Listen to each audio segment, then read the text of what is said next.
रात का पहला पहर। यह वह समय था जब सब कुछ शांत हो जाता है और अंधेरा अपने चरम पर होता है। आसमान में काले बादल छा गए, ठंडी हवा चलने लगी। ऐसा लग रहा था जैसे कोई तूफान आने वाला हो। पेड़ अजीब तरह से हिल रहे थे, उनकी शाखाएं जैसे किसी अदृश्य शक्ति से नियंत्रित हो रही थीं। ऐसा लग रहा था जैसे कोई देख रहा है। हर कदम पर एक अनजाना डर था। अमित जंगल के किनारे खड़ा था। वह अकेला था। उसके चारों ओर सिर्फ अंधेरा और सन्नाटा था। अमित एक पुराने घर की तलाश कर रहा था। वह घर जो कई कहानियों का हिस्सा था। उसने सुना था कि यह घर भूतिया है। लोग कहते थे कि यहां आत्माएं भटकती हैं, लेकिन अमित को इस पर यकीन नहीं था। वह इन कहानियों को सिर्फ अफवाह मानता था। वह साहसी था, वह डरता नहीं था। उसके लिए यह एक रोमांचक अनुभव था।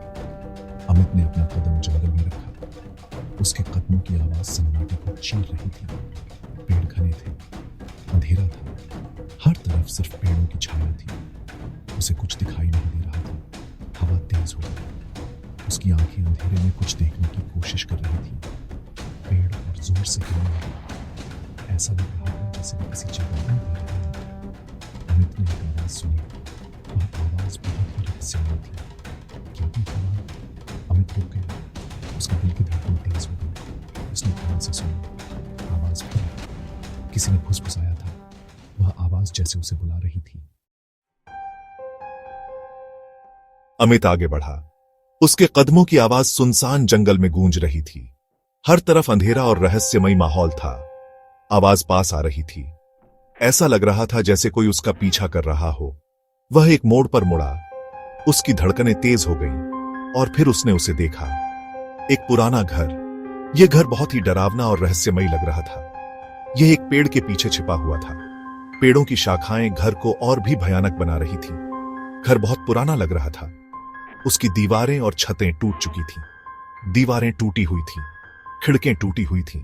ऐसा लग रहा था जैसे यह घर सालों से वीरान पड़ा हो। दरवाजा खुला था।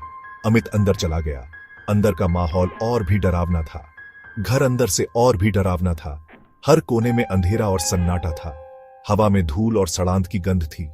ऐसा लग रहा था जैसे यहां बहुत समय से कोई नहीं आया हो। फर्श पर लकड़ी सड़ चुकी थी। हर कदम पर फर्श चरमरा रहा था। दीवारों पर पुराने चित्र लगे हुए थे। चित्रों पर धूल की मोटी परत जमी हुई थी। चित्रों में लोग अजीब लग रहे थे। उनके चेहरे पर एक अजीब सी मुस्कान थी। वे अमित को घूर रहे थे। अमित को अजीब लगा। उसे ऐसा महसूस हुआ जैसे वे चित्र जीवित हों। उसे लगा जैसे कोई उसे देख रहा है। उसके रोंगटे खड़े हो गए। वह समझ नहीं पा रहा था कि यह सब क्या हो रहा है। अचानक अमित ने फिर फुसफुसाहट सुनी। यह पास था, बहुत पास। यह घर के अंदर से आ रहा था। अमित डर गया था, लेकिन उसने खुद को शांत रखा। उसने आवाज का पीछा किया। यह ऊपर से आ रही थी। अमित सीढ़ियां चढ़ गया। सीढ़ियां चरमरा रही थी। ऐसा लग रहा था जैसे वे कभी भी टूट सकती हैं। ऊपर एक दालान था। दालान के दोनों ओर कमरे थे। सभी कमरों के दरवाजे बंद थे। फुसफुसाहट एक कमरे से आ रही थी, दालान के आखिरी कमरे से। सेक्शन 4। साया। अमित ने धीरे से दरवाजा खोला। कमरा खाली था। एक खिड़की खुली थी। ठंडी हवा कमरे में आ रही थी। पर्दे हिल रहे थे। और फिर अमित ने उसे देखा। खिड़की के पास एक साया था। यह एक आदमी का साया था। वह लंबा और पतला था। साया अमित की ओर मुड़ा। अमित की सांस रुक गई। वह हिल नहीं सका। वह बोल नहीं सका। वह केवल देख सकता था। साया पास आया। सेक्शन 5। भागो। अचानक साया गायब हो गया। अमित ने अपनी आंखें मली, लेकिन वह साया कहीं नहीं दिखा। अमित अकेला रह गया था। वह सदमे में था।